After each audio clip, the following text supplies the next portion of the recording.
All right, so our very first question for CEC drills is 109. I am usually haphazard in composing my poetry, but they turned out so well anyway. As you can see, the word there is haphazard. And hahanapan natin siya ng nearest synonym or nearest definition.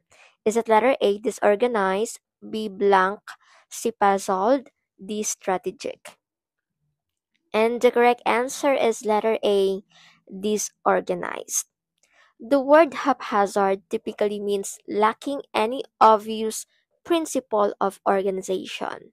Therefore, in the context provided, haphazard suggests a lack of organization or order in composing poetry. So, for example, ikaw ay gumagawa ng isang tula at hindi maayos yung pagkakagawa mo. For example, hindi siya walang sukat, walang tugma, that is haphazard.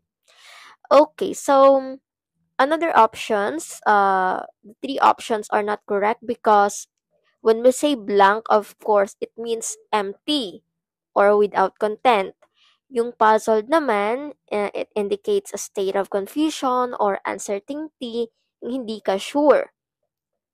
And of course, when we say strategic, it refers for something carefully planned or structured to achieve a specific goal. So, kung ikaw isang strategic na tao, that means you carefully planned or pinagplanuhan mo siya ng maayos. Okay, and so for our next question, 110, if you don't spill the beans now, you might gonna regret it. Okay, is it letter A, spread rumors, B, let out a secret or secret, C, plant some seeds, D, none of the above. So in these questions naman, ano kaya yung meaning ng idiomatic expression natin na if you don't spill the beans now, you might gonna regret it? The correct answer is letter B, let out a secret. So the phrase spill the beans, it means to disclose a secret or reveal something that was meant to be kept confidential. So if may nalalaman ka ng isang sekreto and you want to spill the beans, it means you have to reveal or, ilabas mo kung anong sekreto na yan. So that is letter B, let out a secret. So what about the other options? Letter A, spread rumors. So it means you are circulating unverified information or gossip. Yung mga chismis, no, pinapalaganap. Letter C, plant some seeds.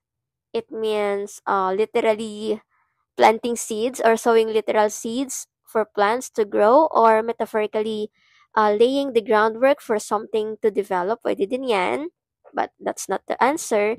And letter D, none of the above. That is also wrong kasi meron tayong sagot dyan, and that is letter B, let out a secret. If you don't spill the beans now, you might gonna regret it. Let out a secret. Okay, so our next question is for you to answer. Let me read it. Hey man, you are absolutely barking up the wrong tree because I'm innocent. Is it letter A, choosing the wrong dog? B, giving up a fight? C, accusing the wrong person? D, setting up an event in a tree? So if you know the answer, comment down below, and if you have some rationale or explanation, paki-comment na rin po. Of course, don't forget to like and subscribe. Thanks for listening and watching.